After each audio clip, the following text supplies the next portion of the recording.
Brought to you by the Journal Kentucky Lexington Monitor, jklm.us on the World Wide Web, jklm.us. Thank you. Councilmember James. Thank you, Mayor. I figured out what my question was for you. You mentioned that there were several people, 17 individuals on the task force, with some of them having business experience, private business experience and such. And some of the recommendations that came out, I don't support, but I'm wondering, it seems to me that some of the recommendations would be those that would reflect folks that believe in small government and big business.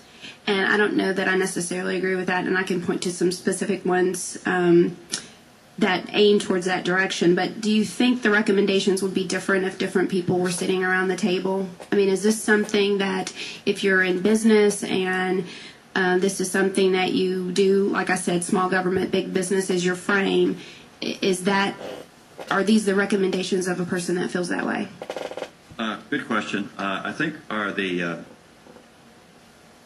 threshold that we tried to apply, or the comparison we tried to apply, would be to follow, we might consider to be best practices.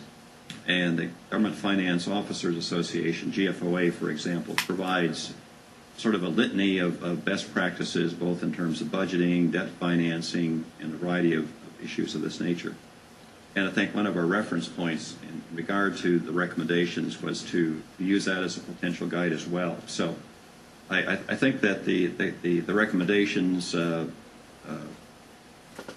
partially came from best practices of similar communities.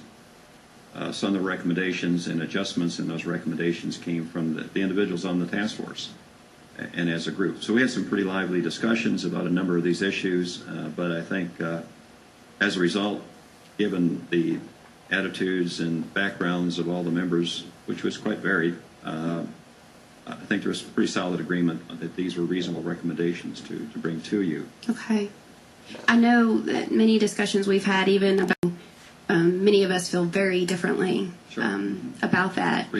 And when we're during our budget discussions as well, we all have different priorities, and many times it feels like if your reasoning and intent has to be known up front before you can really jointly design how you're going to move forward and what the end result is.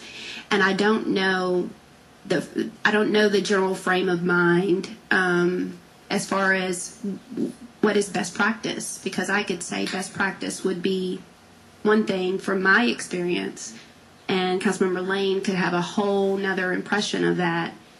So it's difficult for me to take all of the recommendations and say, yes, let's go right ahead with it, because I don't know if the frame of reference and if the reasoning and intent is the same. I think before you would consider any of these recommendations, I think it would involve a full discussion of each recommendation as the background, just the logic as to why we ended up with that recommendation, some of the implications and so forth. So certainly I absolutely feel that that's important. I think today, just providing an overview of the types of recommendations that we've developed during our year-long efforts.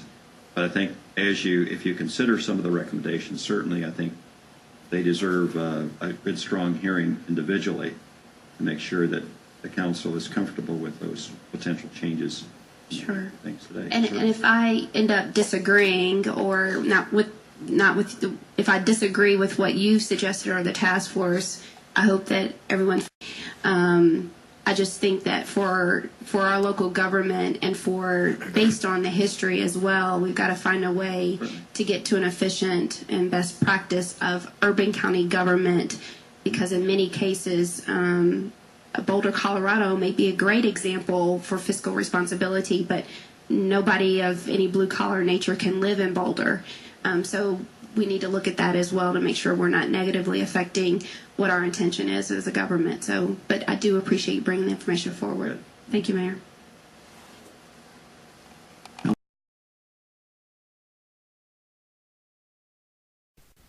Read our best-selling trilogy, A Still Small Voice. Go to skybridgepress.com and click on the books link, A Still Small Voice.